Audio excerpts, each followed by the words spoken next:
Good, Dennis. How about you? I'm doing great, thanks. How's the weather out your way?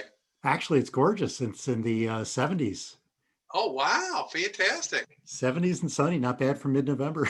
Yeah, we're about the same here. We've got a little bit of a wind, but that's pretty normal around here. And Mhm. we've had amazingly mild weather. I mean, really, the roses are still blooming and grass is still growing. It's really Oh, unusual. fantastic. Oh, that Yeah, sounds awesome. Hey, is this the right channel for John's Talk? I hope so. It's the Okay, cool. only one I got.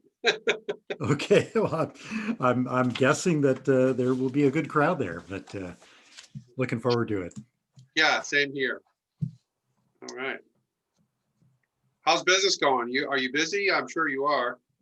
Yeah, I just landed a major project that I've been working on for 6 months yesterday, and was just on the video this morning with a couple of partners around potential follow-ups. So it's good. Spring was a wasteland thanks to COVID, but things began kicking back in June, and Fantastic. you What know like the what kind of stuff are you doing? Is it along what you did before, like M&A type stuff, or It's kind of a mix. It's pretty much 50-50 between innovation projects that have some partnership element to them, Dennis, or out and out M&A. And it's kind of a split between mid-sized private firms, kind of the $500 million to $1.5 billion size, and private equity firms that are, of course, kind of cranking deals. And it's one of those things. I've got one that I'm now kind of part of their family or their stable of partners, and as relevant deals come up, they just go ahead and plug me into them. And I figure a couple more, and I'll be more than full time busy, wow? with that side of it. So I'm kind of flexing a little bit between the M&A and innovation side. But it's funny. It's a challenge as a small business. Everyone tells you focus really tightly. Tell people you can do only one thing, even if you can do 20, which makes total sense. So I represent myself as an M&A guy, but frankly, most of my career was doing innovation. So, Yeah. so for Well, people that know I can do that, I jump into that pool too. well, I think this is a story I tell people once in a while. But one of the first guys that I ever met that owned his own business when I was in high school, maybe a little bit after, was he had a um, HVAC company in the town where I grew up, and it was very successful. Uh-huh. Well known as being successful. wasn't particularly big, but he probably had 5 or 6 trucks, and mostly did homeowner installs of new air conditioning or heating or whatever. And I got to know him later on, and one of the things he told me that kept him going and in business for about, I don't know, maybe 8 to 10 years while he tried to get this HVACs going. He repaired ATMs for banks. Huh. Didn't advertise it. He just had the relationship with one particular bank in town, and they were a retail bank, so they had a lot of business for him. So he basically maintained, and I don't know if he emptied out the money exactly all the things he did, but he basically had a contract to deal with ATMs, and he said without that he never would have had a business, uh, because it just It takes a kind of while. kept them going during those initial Yeah, years. yeah. So there, when you talk to true small business people who really have been doing it, the stories are usually pretty colorful. That's a great word for it, Dennis. Yeah, I knew another guy, and I'm thinking about him, and he was a guy who I forget if he worked for one of the carpet mills down in Georgia or something. I can't really remember Hmm. his background, but somehow he knew all about rugs and carpets and stuff, and I don't Yep. know the whole thing. But when I met him, he had a retail rug store in the Northern Virginia area. And where he did a lot is he got involved with a lot of professional tradesmen, Hmm. plumbers, electricians, and he would trade with them his carpet for their services. And he did a lot of that over the years. At first time I ever met him, I was in a business where that made sense. So I actually got a carpet for both my kids' bedrooms from him in exchange for helping him set up an ESOP, which is an employee stock ownership plan. Right. Hmm. So I set up for him, and he gave me carpet. And I remember my wife going, "Where did this carpet come from?" I said, "Don't ask." Yeah, that's right. Yeah. Part of an unconventional arrangement.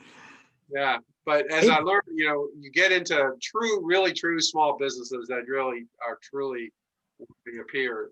Oftentimes, the story is multifaceted. mhm. So people are Hey, starting to come in. Hey, Holly. Hey, Will. How are you all doing? doing good.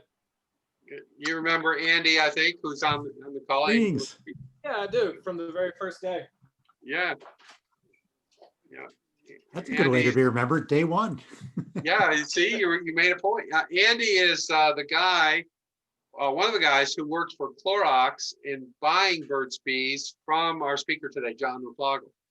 And so John, I was introduced to John by Andy, and he made this possible today. So we're very, very appreciative of that.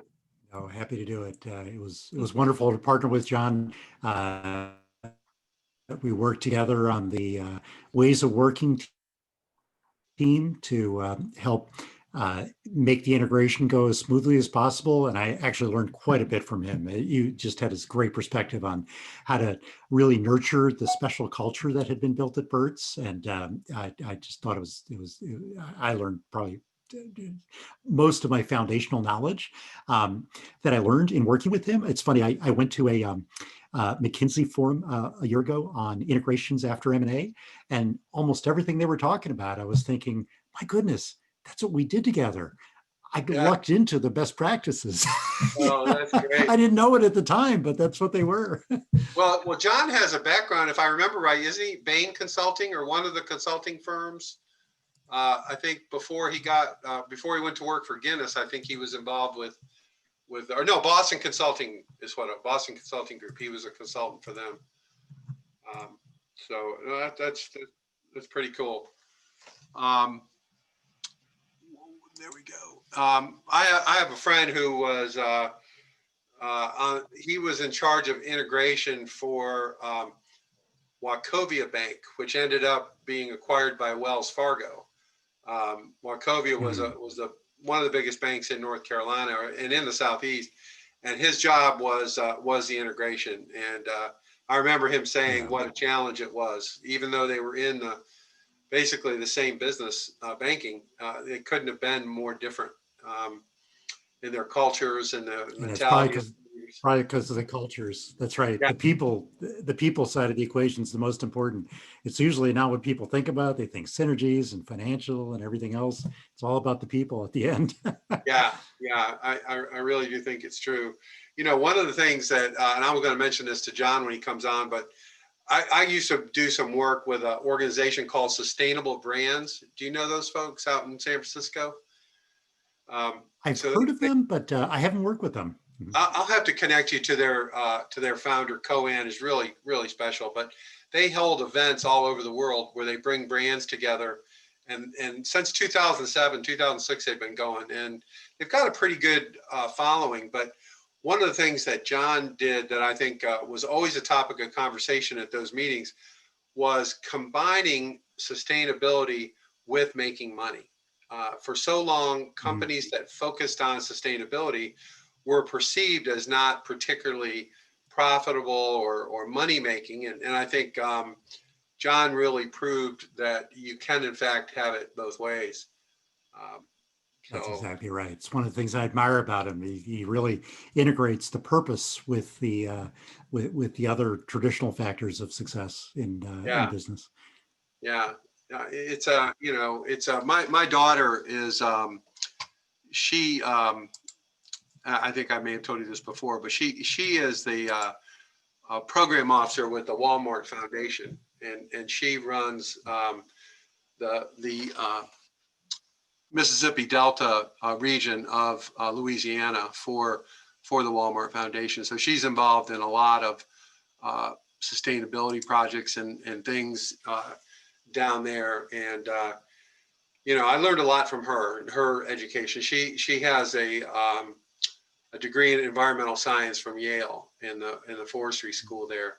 And so she's really, really helped me understand. I would not have naturally understood that or gravitated toward that, but she's been very helpful in pointing that out to me. She's had some incredible experiences. not only where she is now, but her previous job. She's worked in China and Thailand and Nepal. And she was actually involved in a team bringing democracy to replace a monarchy in the country. It's right. I always forget the name of the country, Bhutan. So she worked on that project, and pretty amazing story. So I think the combination of sustainability and profitability is really important. And while we're waiting for John on here, some of you that are on, when we first started talking, and Andy may well have been the person that brought it up, I can't remember, but we talked about B corporations and the idea of having a social mission or some kind of cause as part of your business. And many of you indicated that isn't something you were real familiar with. Well, what's ironic is today, John will actually, I would have to say, he's probably been one of the most influential B corporation people that there are, and he's continuing to be in his role with his new venture fund. So I think if any of you do have questions about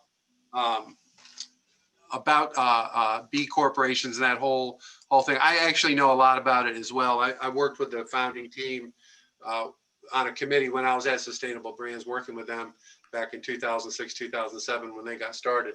So I have a fair amount of knowledge about that whole process as well. But John really is the godfather of B corporations in some cases. So I just want to put that out to everybody. In fact, his fund only invests in certified B corporations. So I didn't realize that. Yeah. Very cool. And I don't know if he might take on a company that is in the process of gaining that certification, but that is the lens through which he wants to invest. Yeah. Well, I think it's wonderful, and if every company does that, I think the world will be a better place. Oh my gosh! So, well, I hope John can find his way here. I always worry about our Zoom links. So I'm going to just sign off for a second, and I'm going to give him a call, make sure he isn't stuck. Okay.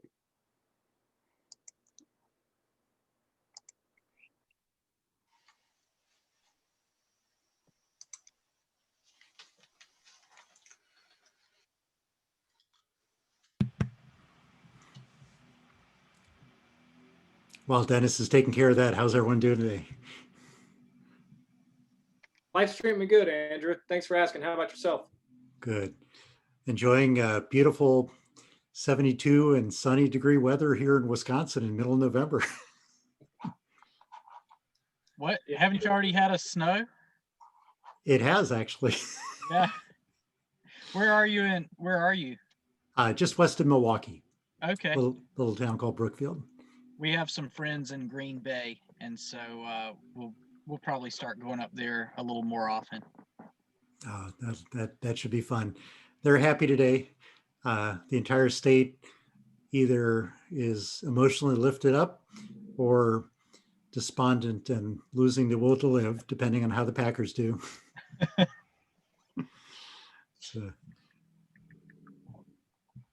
So I'm a Packers fan now. I've hardly ever watched an NFL football game outside of the Super Bowl. But last time we visited, we went to the Green Bay Stadium, and it was just a really fun experience. The whole town's really into it, and oh my gosh, the town kind of reminds me of Greenville a little bit, the size and the people there. So I related with them. Yeah. They looked good last night. Yeah, I think they got an assist thanks to some health issues on the other from the 49ers. So I feel badly about that, but it is incredible the emotional bond that the team has with the town. Yeah. And the town owns the team, which is kind of cool. Well, not just the town, but fans anywhere in the state. That's right. That's exactly right.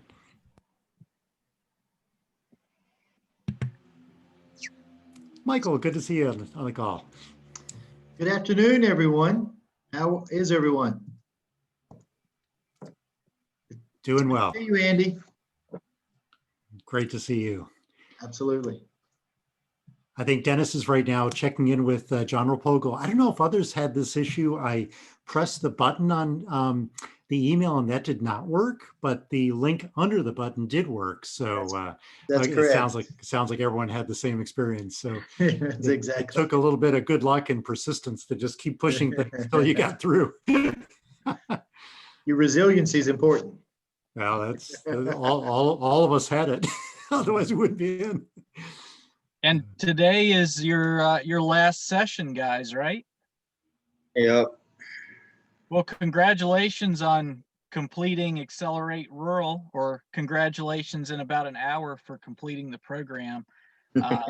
This thing started out as an idea that Mike Harris and I were chatting about a year ago now, and so to see our first graduating class is really exciting. I know you guys have learned a lot through this process. All right, so I think John has joined us. With any luck, let's see if I can find him on my screen here.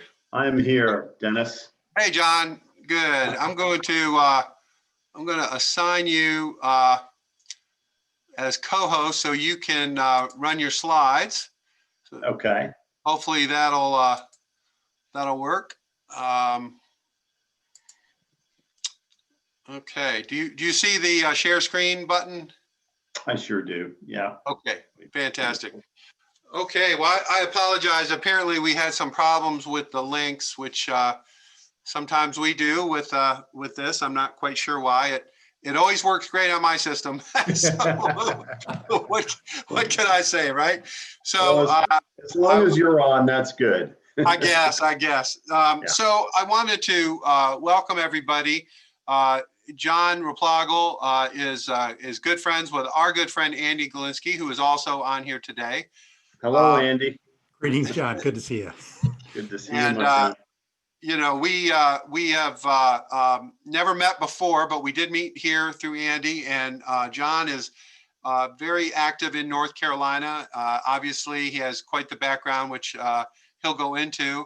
But I did want to say, I think I mentioned this a little bit earlier. When we first started this program, we talked about sustainability and we talked about B corporations. I think Andy introduced the crowd to B corporation, and I just want to make the point that John is probably the godfather of the B corporation. I'm saying that in the nicest way, that he has made it a point to support that. His companies have been B corporations. His fund only engages with B corporations. So I do want to just kind of tie that loop off of Andy first introducing everybody to that concept in case you don't remember that or you're wondering about that. B corporation is a really cool thing that I encourage all of you to learn more about. But I'm now going to turn the stage over to John Replogle. And John, thank you for being here.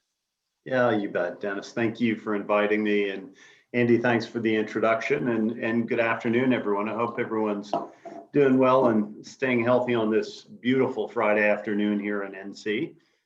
I'm glad to have the chance to talk with y'all. And please, this is meant to be a dialogue. This is really, for our benefit. So jump in at any time. I've prepared some slides to share with you and walk you a little bit through kind of what we do, and then talk a bit about what we call the rules for entrepreneurs, if that makes sense. And Dennis, we're targeting top of the hour, is that right? Yeah, that'd be fine. Although really it's, we're pretty flexible on that too. So depending on people's schedules, some will continue on or really whatever works for you. But that is the normal time is 2 o'clock. That's right. Right. Okay. So let me just start with a little background information on me and my career. I've lived here in Raleigh, and I've had a career working literally around the world. I worked for Guinness for a number of years in the US and over in the UK.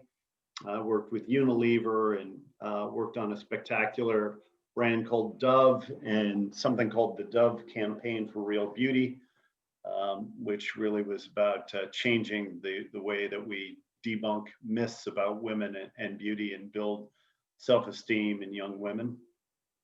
Then I moved down to North Carolina to head up a company called Burts Bees. I hope many of you have heard of Burts. It's based over in Durham, although it was founded up in Maine. We relocated it down here quite a long time ago. We built it and then we sold it to the Clorox company, and that's where I met Andy. After a few years with Clorox, then moved up to Vermont to run a company called Seventh Generation. And Dennis mentioned B Corp. Seventh Gen was a founding B Corp along with Patagonia and a few others. So we really helped to start the B Corp movement. And I'll talk a bit about that some more. But had an incredibly fortunate career, and what underpins all of that is about working with great brands. And for me, quite simply, the definition of a brand is a relationship between a consumer and a product. And if you think about a brand as a relationship, well, the heart of all great relationships is trust. And so as brand builders, what we are is trust builders. And as I unpeel kind of my conversation, you'll see me coming back to this notion of trust. And fundamentally, if you are able to build a company and a culture that is grounded in trust, you can build a great business. So I'll talk a bit about that as we get through it. But brands are central to what I do. After kind of running a number of businesses and successfully growing, scaling these businesses and selling them, I got together with a number of my partners, folks I'd worked with over the years, and created a private equity group, an advisory group called One Better Ventures. And we're based here in Raleigh. And what we do is we develop consumer-centric businesses that have a positive impact on the world. We're both, we've got 100 years of operating experience, so we both advise and invest in these businesses. Uniquely, we don't have a fund, so we don't have a trove of money. Rather, we have a network of limited partners to whom we share these deals, and we give them the opportunity to invest alongside of us. And we really look for, we are a certified benefit corporation, and we run our business with this notion to the eyes of the triple bottom line. We have a huge commitment to our community and to service in our community. So we try to practice what we preach with these businesses. And we built One Better Ventures. We launched it 3 years ago. We have 7 brands in our portfolio now, and we've advised over 24 companies. But the core beliefs, the principles that guide us is we believe in both corporate citizenship and partnership. And on corporate citizenship, we believe that the world has great challenges. There are so many issues in the world. And we need to use business as a force for good to drive positive impact, to be part of the solution rather than part of the problem. So that's a fundamental cornerstone. And the other pieces around partnership is we really look for entrepreneurs and leadership teams that we deeply admire, that we can connect with, that share our values, and that ultimately we can combine, their ideas along with capital and operating excellence to create real value. And it's through that partnership that we think value is derived. So that's the second cornerstone of One Better Ventures. And I share that with you because many of you, I imagine, work with or seek or will work with venture capital and private equity groups. And they're not all created equal. Many of them are simply focused on getting the best deal that they possibly can. And so, I'd encourage you to look a level deeper to make sure you're working with people of principle and of values that are going to be a partner with you over the long run to help you build your enterprise. At One Better, we've worked with a lot of businesses. So Obviously, I've mentioned some of my background. Many of my partners and I started our careers at Unilever. We've traveled together from Burts to 7th generation. And then you can see a number of these other brands here. Lisa Sleep is a mission-driven sleep company. The mission is to end bedlessness. We donate 1 mattress for every 10 we sell, when we've donated about 40,000 mattresses to kids in need. There are about 4 million kids in the US each night who go to bed without a bed. And our goal is to end that. We're working, and they're in Virginia Beach. We work with Grow Fragrance, an incredible little business in Durham, North Carolina, seeded only about 2 years ago, but on its way to impressive growth. Second Nature is a home wellness company based here in Raleigh, founded by two guys who dropped out of NC State to start it. And they've now, they do an auto replenisher subscription air filter replacement business for your home. They've now expanded into fridge filters, and over 5 years, they've scaled the business now to about $60 million run rate. Vital Plan is a natural herbal nutrition company founded by a doctor and his daughter here in Raleigh. Slingshot Coffee is a cold brew coffee company here in Raleigh. And F-Bomb is a ketogenic diet company in Durham that is bringing low carb and high fat solutions to consumers. So that's a handful of the companies here locally. And then one other I'll mention is Murphy's Naturals, based in Raleigh. Makes outdoor pest repellent, mosquito sticks and sprays, and doubled in size in this past year. So some wonderful businesses that we have a chance to engage with across the board. But as you can see, we have a preference for locally based companies. But we cut across the gamut too. We work with everything from kind of startups to growth stage to mature multinationals. And we like all facets of it. In fact, you know, the challenges in each of these tend to be pretty similar. They're just on a different scale. So what we've learned by working in large businesses can be scaled down to helping startups and growth stage businesses. And we like the opportunity to cut across all of those. And finally, as I mentioned, we talk about partnership. Well, these are the things we look for. You know, we seek value-aligned growth stage companies with unique brands and products. So brands and products are central to what we love. We think about that. We want to make sure that these businesses have a positive social impact with mission at the core of what they do. We really want to work with companies that know why they exist, not just why they sell what they sell, but why truly do they exist? What good will they do in the world? We seek out chemistry with management. We have a preference for the Southeast. And typically we would look for companies with 10 million or more in revenue, although we will flex that when the other conditions are met. We'll work with companies that are smaller than that. But these are kind of the guidelines we look for. And if you peel back the skin of any venture capital or private equity company, you'll find they tend to have their own criteria. These transparently are our own. Make sense?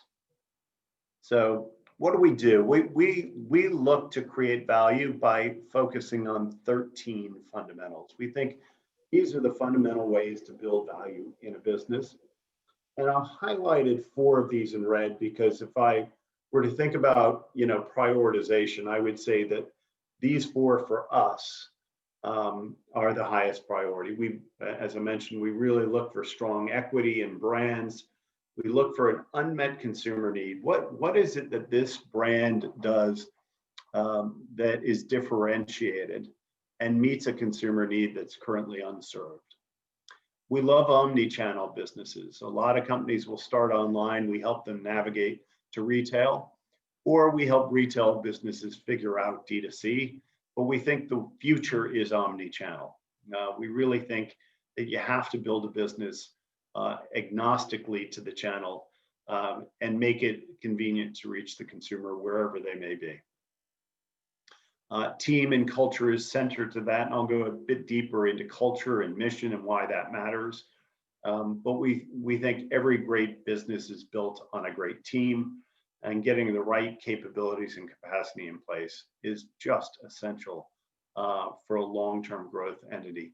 You know, the strength of your foundation determines the height of of your building, and we would put team and culture as a foundational value. And then finally, social impact. We like to measure businesses not just by how much they sell or how much profit they do, but how much good they do in the world around them. Whether they're thoughtful and sustainable in their practices, whether they internalize the costs of things like carbon or waste, and what they're doing to eliminate that. We have a great story Andy knows well. At Burts Bees, we set out a goal to become the first zero waste manufacturer in the state of North Carolina. We had no idea how we were going to do it, and we set about it. And within 18 months, we achieved our goal. And we did that by enrolling everyone in the business. Everyone in the company had zero waste as part of their goal set and part of their bonus. And then we even did interesting things like collect all of our waste for 2 weeks from our manufacturing and office site. We spread out a tarp in the parking lot, and we dumped it all out there and gave everyone a bucket and asked them to go through and identify and pick up their waste. And people filled up buckets, and you know, you could see the light come on saying, oh my God, you know, I did throw all this out. And then what we figured out too is the economics of that. That it was costing us about $50,000 a year to eliminate or dispose of our waste. When we flipped the system around and we began to really fundamentally recycle all the components and reduce the waste, we turned that into a $50,000 profit stream. So we flipped $100,000 of value by becoming the first zero waste manufacturer in North Carolina. And so we improved our bottom line by doing what was right. And it just shows that, you know, where good things happen, good results will follow. So our intentions were great, and that's the kind of way that I think you can really think beyond this paradigm or trade-off of, well, I can do well or I can do good, but good costs me money, and I don't believe that's true anymore. You have to figure out how to do both. John, if I could offer the employee engagement boost, the excitement of the staff, you know, that has to be valuable. That's a clear part of the value as well that I think that exercise illustrates. Yeah, it truly was, Andy. And one of the things we did, we believe what gets measured gets done. What gets measured and rewarded gets done first. And so we would set an annual incentive that was of 3 parts. It was on sales growth, it was on profit, and it was on impact. And then we would have specific targets for impact that everyone's bonus was tied to. And when we talked about this idea of zero waste and reducing energy, what happened was transformational in the manufacturing plant. Our number 1 product was lip balm, and our most important manufacturing line was the lip balm machine. And when the team who ran that machine analyzed it, they figured out 60% of the energy used was to shrink the plastic wrap over the top of the lip balm at the very end. It also slowed the machine down by about 50%. And we created a lot of plastic waste in the process. So what they said is, well, if we can reduce that shrink at the end, we can reduce energy, we can reduce waste, and we can speed up the machine, i.e. improve cost. And so they designed, instead of the label ending just below the cap, they brought it up another 1/4 inch, and it became a tear strip, got rid of the plastic, sped up the line.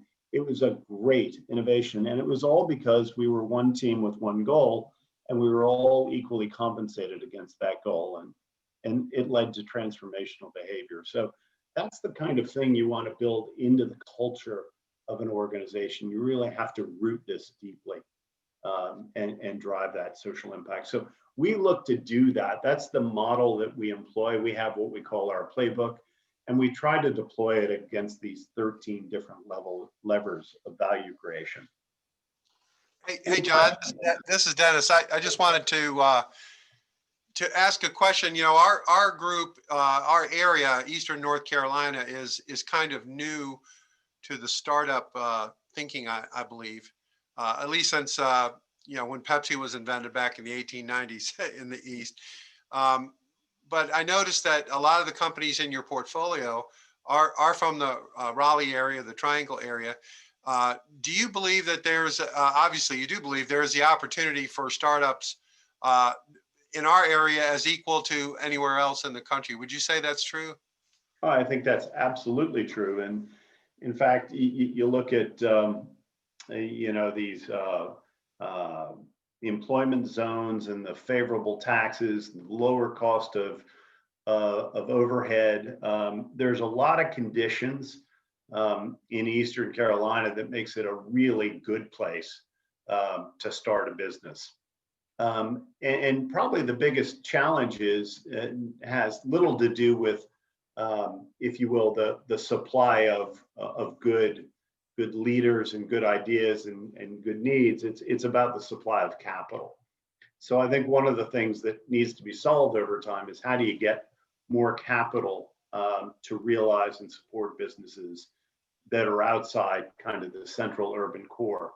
You know, just as an aside, about 90% of all venture capital is limited to California, New York, and Massachusetts. Those three states alone are 90% of capital.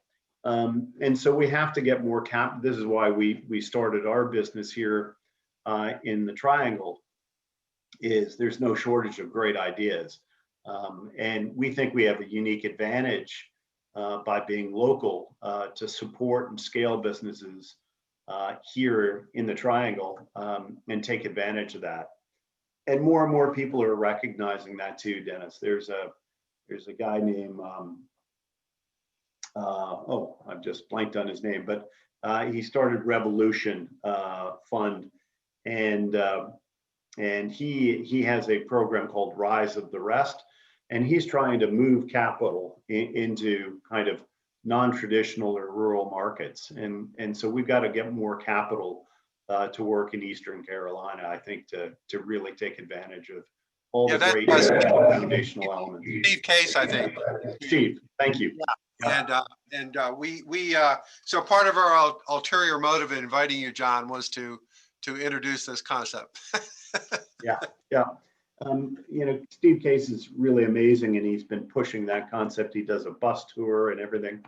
And I think more and more, you know, there's a saturation effect that's occurred in the major urban centers, and more capital is beginning to, you know, be courageous, if you will, and seek out. So I think the future is bright, actually, for entrepreneurship in Eastern Carolina. The conditions are right for it. So in terms of, yeah, absolutely. In terms of, you know, what we look for, we try to do our homework and trend spot, if you will. And we try to pioneer in three big areas. We believe culturally there's a play here. Obviously, diversity, equity, and inclusion is a major factor going on. So how do we spot opportunities around that corner? You know, we've actually just launched a new company called Take Your Seat. Our idea is to make America's boardrooms represent America. There is very little Black representation, for example, on America's board. So we created Take Your Seat to address this issue because we weren't seeing many people fill that gap. We think healthy aging and elder care is a dynamic area. And if you're really thinking about the shift in populations, there's huge needs for that kind of care in Eastern Carolina, for example. And in fact, you know, if you start to think laterally, ECU is a great example. There's a lot of capacity in and around colleges and universities where many of them are ultimately going to be great hubs for elderly to retire. They have space, they have programming, arts, they have healthcare. And so many universities are beginning to think about converting or creating a space for retirement homes for elders. And then you get a mixing of culture. You can bring them into the classrooms, the community, et cetera, as supporters of undergraduate education. So, you know, I think there's a big play here for Eastern Carolina. Holistic health and integrative medicine. Let's face it, we've got rural healthcare crisis deeply set. If you can bring this to bear, there's a lot of room here, including, you know, pioneering telemedicine. We are all going to eventually go through telemedicine before we see a doc in the future. Business ethics, corporate responsibility, and personalization. We've been talking about personalization now for 3 decades, but this notion of segment of one and being able to personalize products for individuals is huge. You just look at some of these great print shops now that can take your art and create it into a t-shirt or a canvas. There are all sorts of areas for personalization that I think really lend themselves to where our society is moving. On the consumer trend side, environmental resiliency, regenerative agriculture, huge in Eastern Carolina. I was out with met with a pig farmer a couple of weeks ago about what do you do? How do you actually turn that waste into something else, waste into fuel, et cetera? Like I once read that Eastern Carolina effectively is the Saudi Arabia of hog waste. Imagine if we can convert all that hog waste into fuel, which should be possible. So we're sitting on a treasure trove of natural resources tied to health. People are living longer, plant-based diets, right? I mean, the world is going to need to replace animal-based proteins with plant-based proteins. We just fundamentally don't have enough animal protein to feed the world, nor is it sustainable. So how do we pioneer plant-based diets in Eastern Carolina? Decline of ownership, so we're seeing more and more co-ops, for example, and you know there are different ways to think about entity structures, and then sustainable packaging is a huge trend. And then from a category, we like to think about natural health and well-being, and we often talk about in me, on me, and around me. So you look at the trends of moving to organic and better food, that's all about nutrition for in me. You think about healthcare and beauty, that's the on me, that's the Burts Bees of the world. And then home enjoyment, that's around me, that's things like 7th generation natural cleanings or Murphy's natural insect repellent. So we think those are 3 of the big mega trends when it comes to consumer goods. Any questions on that? I have a question. Go right ahead. So I was listening to the beauty part, and as far as what your company looks for, I have a cosmetic company that targets women of color, not only African American but Native American, Pacific Islanders, Hispanic, and the line pretty much is a cruelty, vegan, and gluten-free line. Would that be a company that your company will take under your wing, or would that be a conflict of interest with the Burts Bee? Yeah, thank you. That's a great question, and that's a great space to explore. That is the type of company we work with. We again would look to see you probably at a $10 million revenue or above before we would do an investment. But I certainly could point you in the right direction about where you might go for resources support. I spoke to a woman yesterday who's creating a specific skincare line for Southeast Asian women, an underserved market, Indian women and Pakistani women, where their skin tones are completely different and they're really not served. And so she's developing that business, and we talked through kind of where she might turn for support and how she could go to market. So that is something I could certainly point you in the right direction, as could Andy, for example. John, one thing I'll tell you about one of our companies is called AccuLink that participates in our accelerator. And they are one of the first companies in the country to develop sustainable, even compostable packaging for food and pharmaceutical and cosmetics. They're right here in Greenville. They invested $5 million into a Hewlett-Packard Indigo press that enables them to do this without plates, and they can even do small volume. You don't need to have a lot of volume for it to be viable. So that's something that our group is very aware of, and we have a company that's they just started March 1st, right when COVID launched, but they are part of a 40-year-old company. They're a new division, but we've been learning a lot about sustainable packaging from those folks. That's super cool. That's great. There is going to be no limit to the demand for sustainable packaging. Our future is not a plastic-based future. We have to figure out how to eliminate plastic from the world and from packaging. If you look at Europe, Europe's way ahead of the US. And so the amount of value to be created in sustainable packaging is just literally, it's trillions of dollars over the next decade. So I love that area as a place to explore. And when you can bring together, again, sustainable packaging ultimately is going to be in some form plant-based. It'll be either carbon, it'll be fiber from trees, or plant-based derivatives. So again, Eastern Carolina is a great place for something like that to be developed. Great. Okay, so that's a bit of the overview of kind of what we do, how we do it, our philosophy and approach. And then a big part of what we do is we coach, we mentor entrepreneurs. And so we put together this little 5 rules for entrepreneurs that we thought might be useful to share with everyone today. And so these are the 5 rules. And let me just walk through each one. First, it starts with a mission, visions, and values. So we believe mission, vision, and values come first. They're critical to alignment of the organization, and they create a foundation to get you through all the challenges. And I'll talk through each one of these in turn. Secondly, it's all about strategy. Entrepreneurs tend to be great opportunists. That's what makes them entrepreneurs. But ultimately, you need strategy as well. Just because you can do everything doesn't mean you should. So strategy is about 2 things. It's simply about commitment. What are you going to commit to?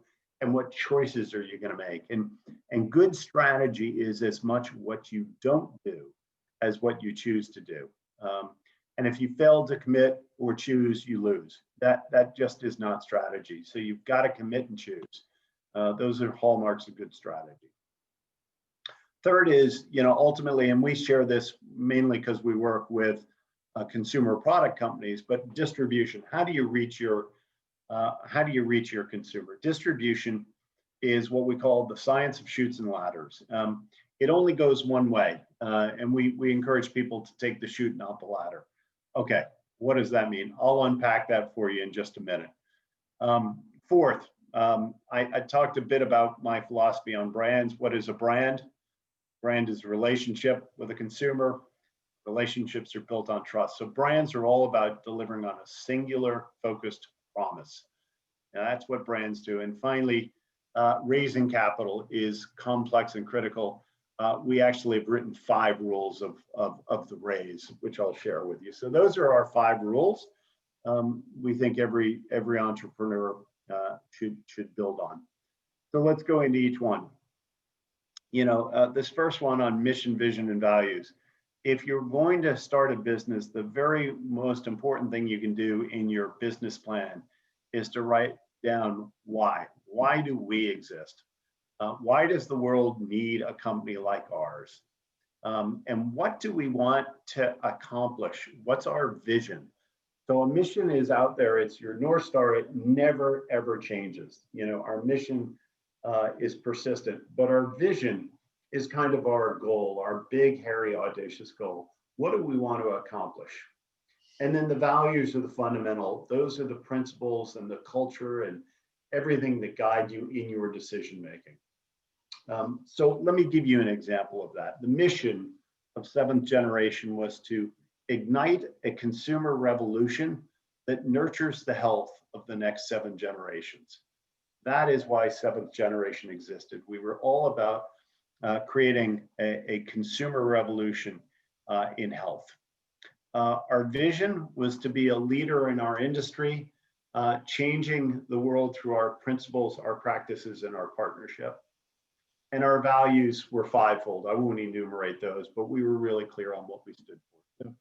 So that was instrumental for our success. And that was something everyone in the company came to understand. So you have to build that out. You share it with your employees. And ultimately, when you do it well, your customers come to understand it as well. This is the idea of transparency, that companies now are open books. And if you're going to build trust, you have to be transparent, you have to be authentic, and you have to let your values shine through. And so that diagram on the right is really how we think about building a great strategy. So it starts with the mission and vision, it goes to your goals and your aspirations, and then you choose your strategy. What are the couple of areas we're going to focus on? What are the choices we're going to make? And then ultimately you ask the question of how do we configure? What's our organization design? Are we going to build it ourselves? Are we going to buy it? What are the core processes? What are the systems we put in place? And that effectively is a very simple way to build a great strategy. But as you can see, mission and vision and values come first. So, that's what we coach everyone. And we believe that, mission, vision, values are your superpower. It attracts good people to want to work for you. It attracts consumers to love your brand and share it with others. And it attracts the right capital and partners that will care about your business for the right reasons and help you make the right choices. So that's rule number 1. Questions on that? Fantastic. Really fantastic. Yeah. Rule number 2, opportunity does not equal strategy, right? Strategy is the antithesis of opportunity. So we all seek opportunities, but we have to make choices. So where you choose to play and where you choose not to play matters. So anytime it's just this simple, draw a line down a sheet of paper and write, this is what we're going to focus on. This is what we're not going to focus on. Focus, lack of focus is the enemy of all great organizations. Focus, focus, focus. So decide what your channels will be. How will you reach the consumer? What are the categories you want to play in? What's the market you want to win in? And we often talk about win, play, show, and no-go. So what's absolutely critical? What's second? What's third? And where will we play? And we believe deeply that focus increases the chance of success, because what it does is you have limited resources. And the more you concentrate and focus those resources, the better you are. So we live by an adage of fewer, bigger, better. Do fewer things, do them bigger and better. And if you're too opportunistic and chase too many things, you become peanut butter. That's not a strategy, right? You spread the team too thin, your marketing dollars, your operations. And let's face it, money is scarce. So you have to be really choiceful about where you're going to spend your money. And another question you can ask is, what's the core, or what's the core of the core? What's central here? What is it that we can never lose sight of, that's at the beating heart of our business? Okay. And then ultimately you can ask yourself some questions like, how attractive is it where I'm focused? How much will it take to do it? How hard is it? And how soon can I get up the learning curve? So these are a couple of the trade-off questions or strategic questions you can ask to really make sure your strategy is super sharp. Thoughts on that? Questions? We'll do a big check. Ready to move on? Yeah. Just a quick comment. Sometimes a startup will need to change strategy as they realize that one of their base assumptions isn't what they thought as they learn. Comments about, advice on how to think about evolving a strategy as a startup learns and begins to grow. I think that's great, Andy, and companies do all the time. In fact, some of the best entrepreneurs I work with are really agile. And remember what you said is they choose to change strategy. Strategy is choice. You know, the problem is companies that try to do both. Well, I'm here and that looks good, so I'll do that too. No, actually make your choice. It's okay if you pivot your strategy. Just make sure you marshal your resources, focus, and set yourself up for success. And good entrepreneurs who are agile, who kind of learn rapidly, invest a little, learn a lot, and then move, they're great, And so I've seen really successful entrepreneurs start here, pivot, land, and then execute. And so their business model is completely different from where we initially started or invested, but they finally found their kind of their sweet spot, and then they're single-minded and run on it. Well said. Thank you. So distribution, literally, how do you get your products in the hands of consumers? And this is really designed much more for consumer goods companies. The space that Andy and I have built our career, and thinking about retail. But brands are built by the company you keep. So there are a lot of choices in terms of where to do business, whether you're going to start by selling your product at Walmart and Kohl's, or whether you're going to start in specialty and boutique and other retail, like Whole Foods. And so, the company you keep matters. Retailers are an amplification of your brand. They will reflect for the consumer how you see your brand. And so you really have to think about that and think about where your target consumer shops. What's, the easiest way for you to get noticed? And then commit to where you want to be. Stay focused against that. Take a patient approach to doing it. It's really easy to sell in a product at retail. It's very hard to sell it through. So too many companies get sell in, and they get wide distribution, and then the product doesn't sell. And ultimately what happens, it comes off the shelf, and then you say, well, what happened? So you have to be patient, you have to be methodical. And again, this notion of marshaling resources, once you've got distribution, make sure you're going to hold it and win with it. And then ultimately, make them come to you. So build something that retailers want. It's one thing to be selling to them. It's another for them to be asking for you. And we've been able to do this a couple times in our career where we really create what we call a must stock or a must have brand. And when you're must stock, then, they come knocking on your door. And just a quick story on Burts Bees. We had built it up. We were doing incredibly well. And, we had success at Whole Foods, and then we went to Target, and Walmart called and said, we want your brand. And we said, well, we're not ready for you. We couldn't reliably produce for you, et cetera. They said, well, we really want it. And I said, well, we're not ready. They called back again 6 months later. We really want your brand. Another 6 months, another 6 months. Finally, they called in and said, well, we would consider that. And now, look, most people, would die to sell to Walmart, and they go down to Bentonville and they wait in line in this crummy lobby, and they finally get a meeting with a buyer. Well, we finally said to Walmart, okay, we're ready for you. They got on a plane and they flew 7 people to Durham, North Carolina to meet with us in our offices, right? So that's called, make them come to you. So now you can't do that everywhere, but to That is so cool. That is to the extent you can create demand for your brand with customers, it's kind of exciting. So, and then obviously if you do that, then you can build on your terms. And retailers today are trying to build their business more and more off the back of brands, and it's really tough. They ask for long payment terms, they ask for slotting fees and all that. So it's really pretty awful. And then finally, just in terms of distribution rules, probably this last one's the most important, which is Amazon and your own site are not optional. You absolutely have to build on both of those.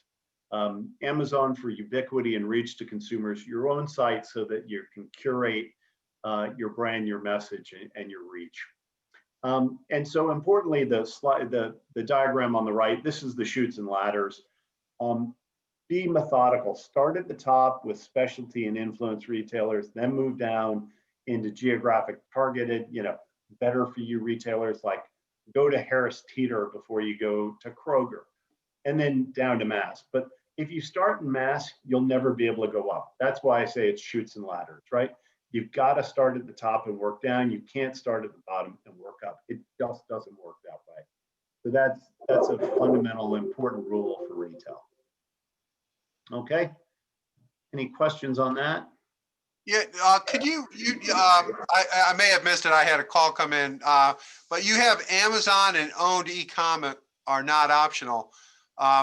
Most of the companies in our group have their own e-commerce through Shopify, but not a lot of folks have been working with Amazon. So I just want to be sure we covered that.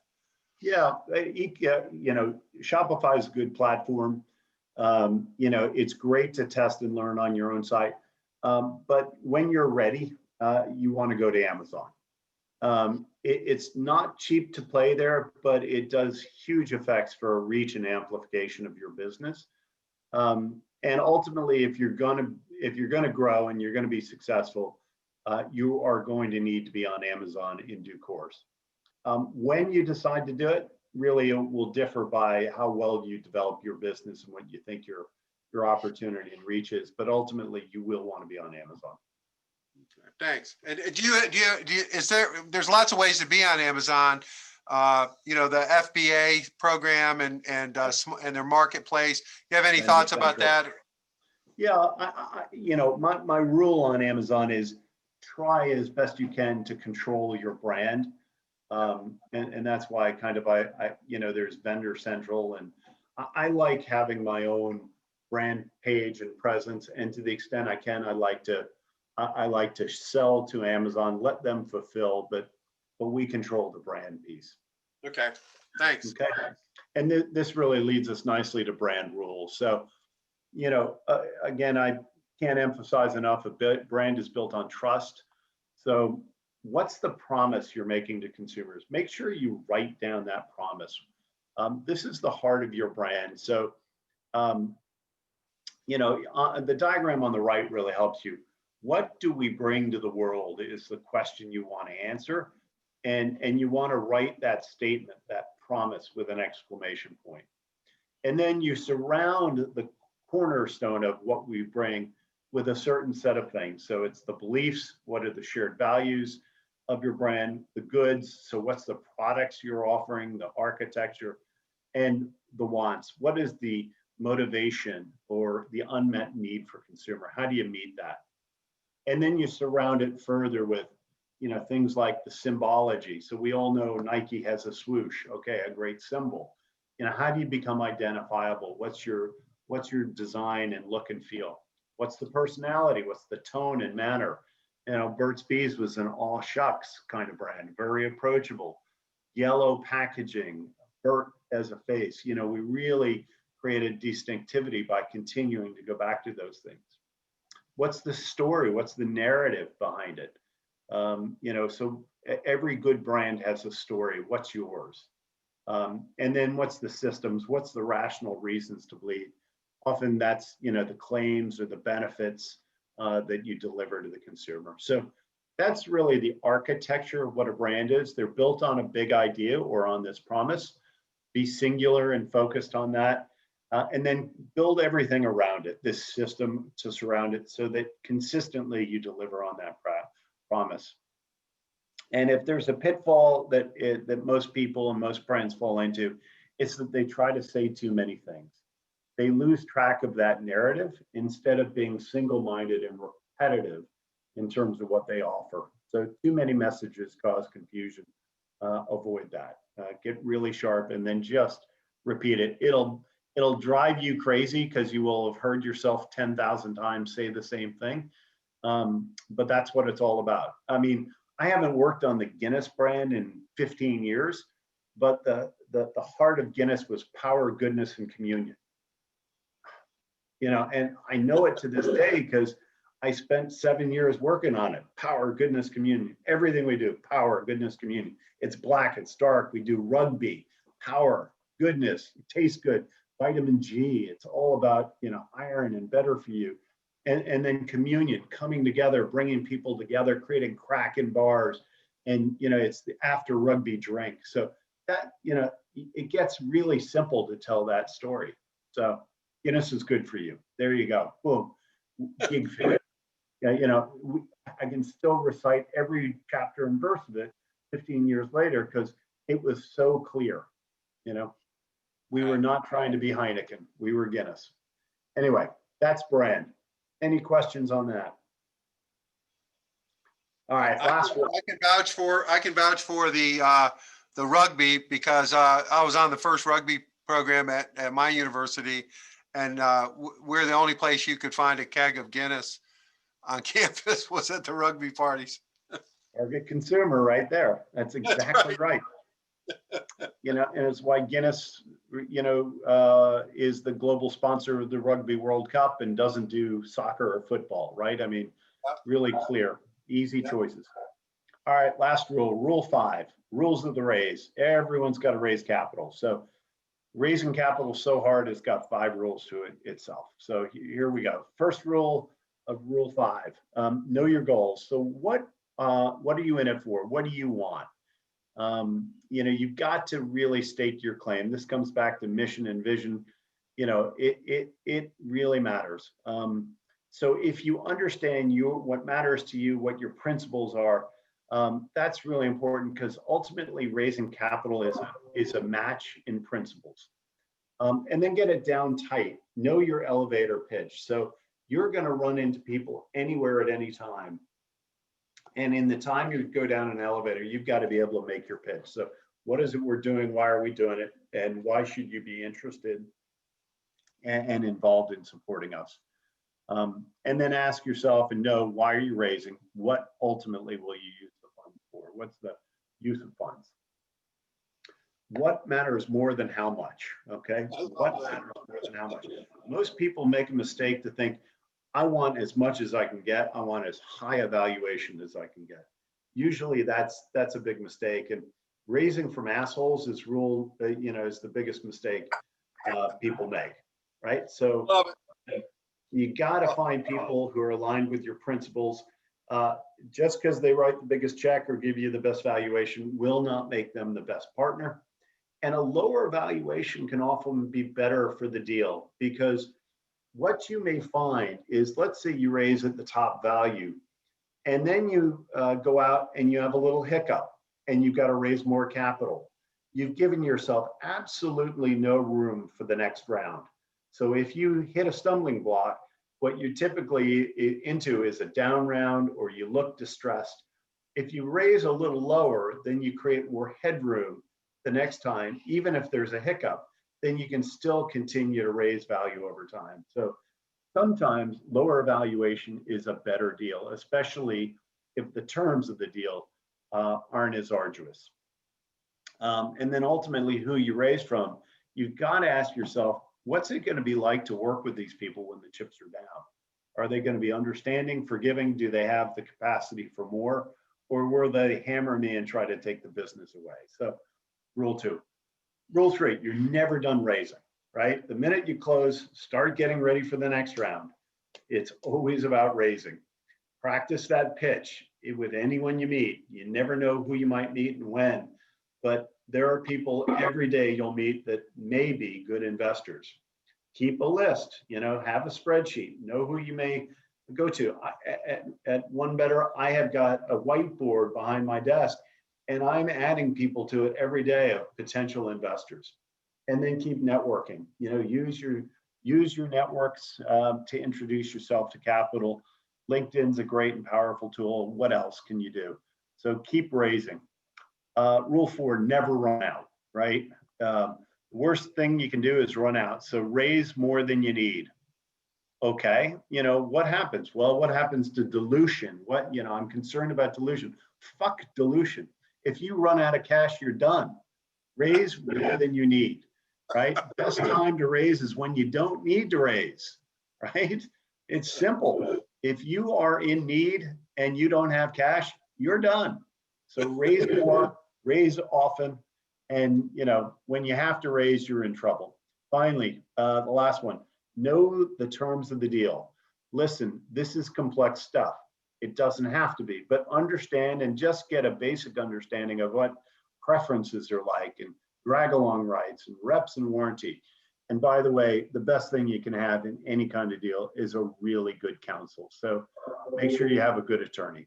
Those are the 5 rules of the raise. Those are the 5 rules for entrepreneurs. We're at 1:59. We got a minute left for questions.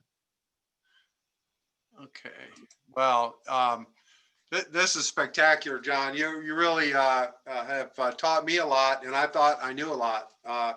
But let's ask the group, anybody have any questions for John before we call it a day? Real quick, John, I mean, 10 million valuation to get there might take maybe 2 or 3 more years. How does somebody such as myself in their 3rd year who's going to touch $1 million find that level of private capital? Yep, they're out there, William. So I just told you what my rules are. There are a whole bunch of people that love your stage. So there's a guy here in Raleigh called Co-Founders, and Co-Founders Capital, and they invest at your level, and they write $100,000 and $200,000 checks for businesses at your level. Another question too. There's also another group called Alumni Venture Group. They've got over 40 VCs on different campuses, and there may be one in the ECU community. I'm not sure. Yeah, I'll help you. I'll help you, Will, with that. I know all those sources that John just mentioned. I do have one more question that kind of coincides with where I'm heading. Yep. Are most of the deals equity based, or can some of them be more loan programs? Are most of the what equity based? Are most of the capital raising for brand new companies more equity based deals, or can be some type of loan situation? Yeah, so usually there's either you do an equity based or you do what's called a convertible debt, which is a form of loan that is intended over time to convert into equity. And the reason you do convertible debt is often it's hard to value your company. And so a convertible debt typically will look like we're going to have a couple of years of convertible debt. It will convert into the next round. You'll get about a 20% discount, and we'll compound the interest at 6 to 8%. And so a lot of companies at your stage start with convertible debt. And then when they hit a level high enough to do an equity round, the convertible debt converts into equity. Okay, thank you. You bet. Any other questions? Well, one point I'll make to the group, we had Mark Wadowick, who is runs the Angel Fund for East Carolina in our area, and he does a lot of convertible debt for the exact same reason that John just explained. It's hard to value a real true startup, and that gives them the flexibility to provide the capital you need, and then convert it if you are successful into as part of a equity round. Anyone else? Ann Jones is my sustainable packaging person. So Ann, do you have any questions you have for John? I think you're probably well positioned. No, I don't have any questions. I thought it was all very good. The owner of our company is quite the entrepreneur, and when you got to the rules and the 5 stages, all of that was quite interesting. Some of the stuff I need to go back and work with him to reapply. But we're anxious to grow and take advantage of the sustainability work we do have going on. Okay, and I have John's presentation, which I'll post on Slack later, and everyone can access. Is that okay, John? Yeah, that's fine. Absolutely. Okay. Well, it was good to be with you all. Thank you, Dennis, for the opportunity to share my thoughts. And Andy, thanks for the intro. And I wish you all well. Good luck growing your businesses and succeeding and making a positive impact. We'll keep you posted. Don't worry. Good. John, thanks so much. Thanks, Wonderful. everybody. Thanks, Bye-bye. John. Thanks, Dennis. Welcome. Bye-bye. Thank you.